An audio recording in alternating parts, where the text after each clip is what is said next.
ఇవి మీరంటున్న సనాతన ధర్మంలో ఉన్నాయి. పవన్ కళ్యాణ్ మిత్రమా, దయాకర్ గారు ఈ దేశ భూమిపుత్రుడు, మీరు పోయి పాకిస్తాన్లో ఉండిపోండి అంటాడేనా? మరి నీ మోడీ చెప్పినట్టు వినకు. చరిత్ర మోడీకి కూడా తెలియదు. చరిత్ర నేనంటున్నా, చంద్రబాబు గారు మీరు తెలుసుకోండి.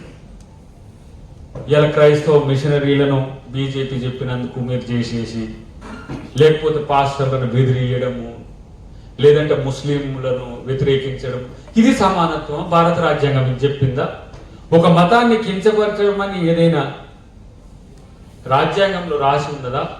హిందూ మతం గొప్పదని చెప్తున్నా, హిందూ తత్వం గొప్పది.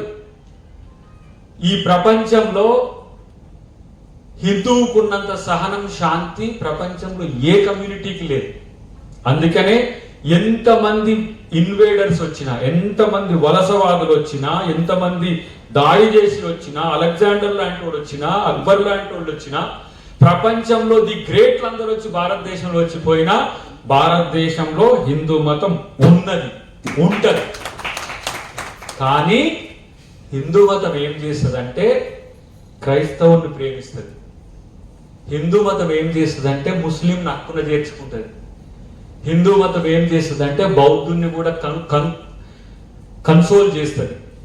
కానీ మీరు అనుసరించేది హిందూ మత విధానం కాదు.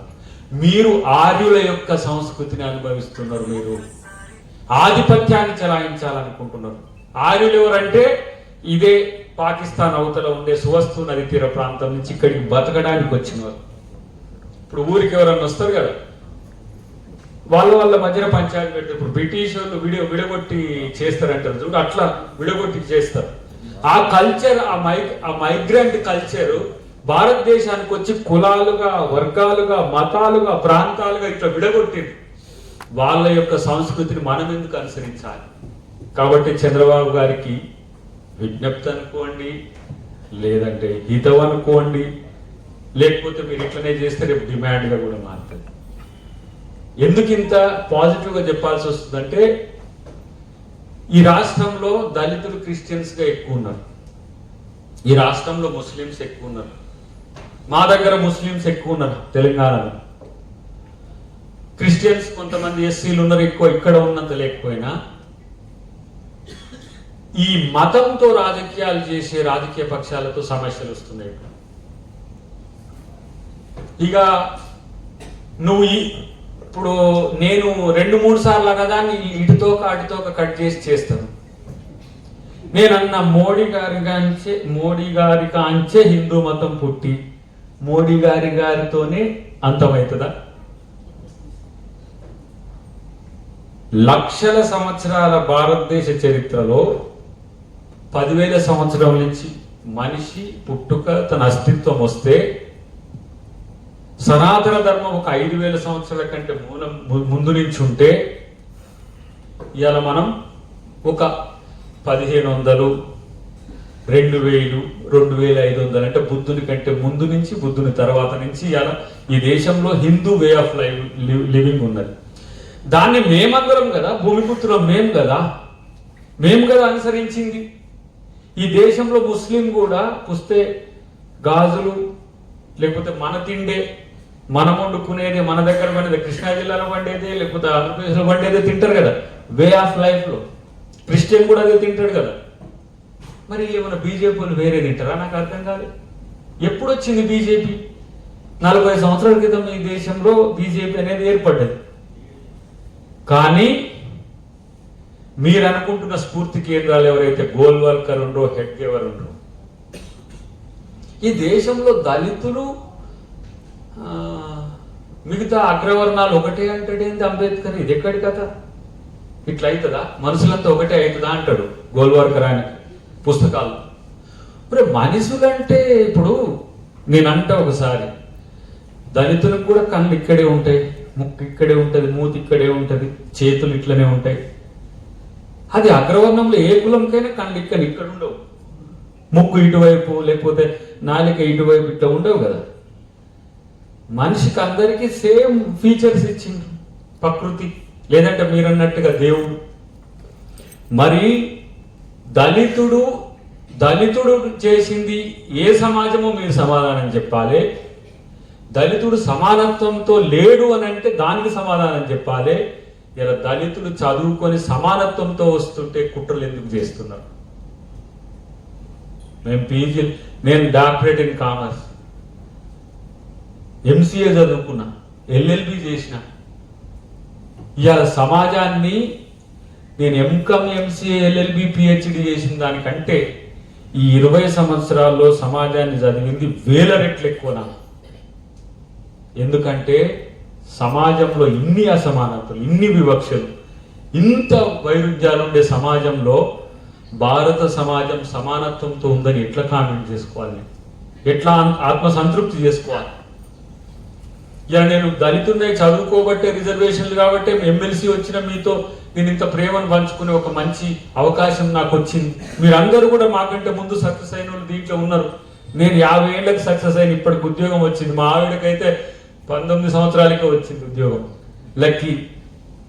కానీ ఈరోజు నేను అంటున్నా, ఈ వర్గాల నుంచి ఎదిగే వాళ్ళు పై స్థాయిల వరకు వచ్చినప్పుడే, ఈ దేశంలో ఒక దళితుడు ప్రధానమంత్రి అయినప్పుడే, ఈ ఆంధ్రప్రదేశ్కు ఒక దళితుడు మళ్ళీ ముఖ్యమంత్రి అయినప్పుడే, ఈ తెలంగాణకు మళ్ళీ ఒక బీసీనో, ఎస్సీనో, ఎస్టీనో ముఖ్యమంత్రి అయినప్పుడే నిజమైన సమానత్వం వస్తుంది అనేది నా అంచనా. దామోదరం సంజీవయ్య గారి ఇంటికి మొన్న పోయిన 7వ తారీఖు నాడు, ఆయన ఇంటికంటే ఆయనకు ఒకటే గది ఉన్నది, నాకు 2 గదులు ఉన్నాయి ఇల్లు. ఎప్పుడు ఆయన 32 తన ఏజ్ అప్పుడు ఈ ఉమ్మడి ఆంధ్రప్రదేశ్లో ముఖ్యమంత్రి కాదు, ఉమ్మడి ఆంధ్రప్రదేశ్ ముఖ్యమంత్రి కాదు, భారతదేశంలోనే మొట్టమొదటి దళిత ముఖ్యమంత్రి అయిన చరిత్ర ఇలా తెలుగు వాళ్ళకున్నది. ఇలా మరి అప్పుడే ఉమ్మడి మద్రాసు రాష్ట్రంలో ఆయన చెన్నైలో చదువుకొని ఆ తెలుగు ఎక్కడంటే, మీకు తెలవాల్సింది అది ఏంటంటే ఈ దేశపు డిఎన్ఏ. అది ఈ దేశపు డిఎన్ఏలో ఉన్నోడు చదువుకుంటే నిస్వార్థంగా ముఖ్యమంత్రి చేసి, కేంద్ర మంత్రి చేసి, ఏఐసిసి మొట్టమొదటి దళిత ప్రెసిడెంట్ అయి అన్ని పొజిషన్స్ కు పోయిన నిజాయితీని చూస్తే ఆయన ఇల్లు చెప్తుంది. ఒక్కటే గదిలో ఉన్న ఇప్పుడు ఇల్లు.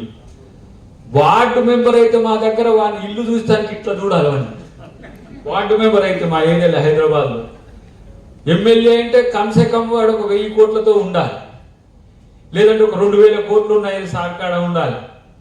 ఏం బొంద కొట్టుకుంటారు? వాడు చచ్చినాక వాడు కూడా చూడాడు కదా. నీ వల్ల సమాజానికి ఇంకేం ఉపయోగం ఉందో ఒకసారి ఆలోచిస్తున్నారా? పరోపకారం అనేది ఎంత పెద్ద మేలు చేస్తుందో. ఈ దేశంలో మహత్తరమైన ఆధ్యాత్మిక గురువుల సైతం, లేదంటే జీసస్ సైతం, ప్రతి ఒక్కరు ఎక్కడైనా త్యాగమే ఈరోజు ప్రపంచంలో చరిత్ర కదా. ఇలా మీరు మమ్మల్ని చదువుకోనియరా? 1450 స్కూల్స్ లేవంటే ఎంతమంది పిల్లలకు చదువుకోతున్నట్టు? ఇలా నేను అంటున్న దానికి ప్రత్యామ్నాయం మళ్ళీ ఏం చేస్తారు? మరి లయోలా కాలేజీలు కూడా తీసేయాలనుకుంటున్నట్టు మళ్ళీ. కాబట్టి నేను మిత్రులారా, నేను ఆంధ్ర లేదు, తెలంగాణ అనేది లేదు, అన్నీ ఒకటే నాకు. నేను అక్కడ ఎమ్మెల్సీ అయి ఉండొచ్చు కాక, నేను అక్కడ ఉంటా, ఇక్కడ ఉంటా, భారతదేశం మొత్తంలో కూడా ఉంటా భవిష్యత్తులో.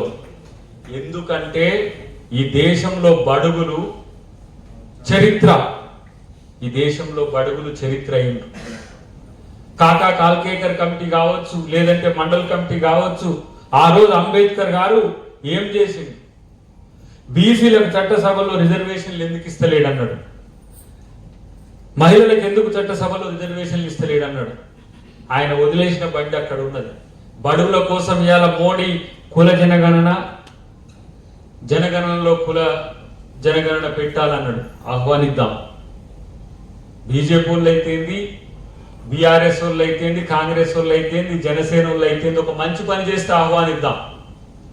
అలాంటి ఎన్నో కార్యక్రమాలు ఇలా ఉన్నాయి. మహిళలకు చట్టసభలో రిజర్వేషన్లు ఇస్తారో ఇయ్యారో తెలియదు.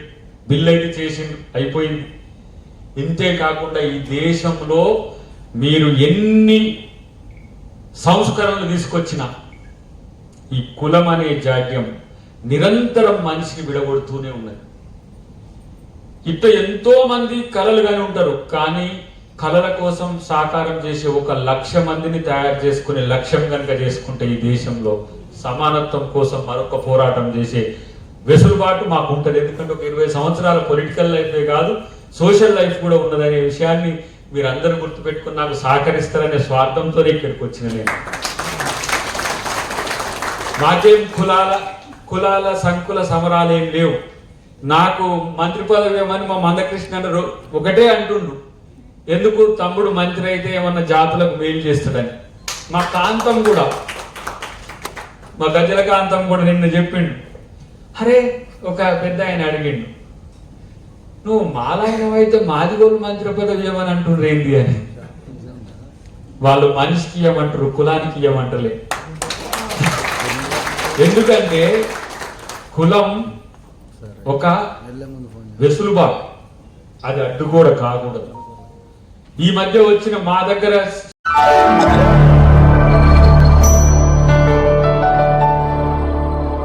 Thank you for watching the video and please subscribe Virat Media. For more updates, click on the bell icon.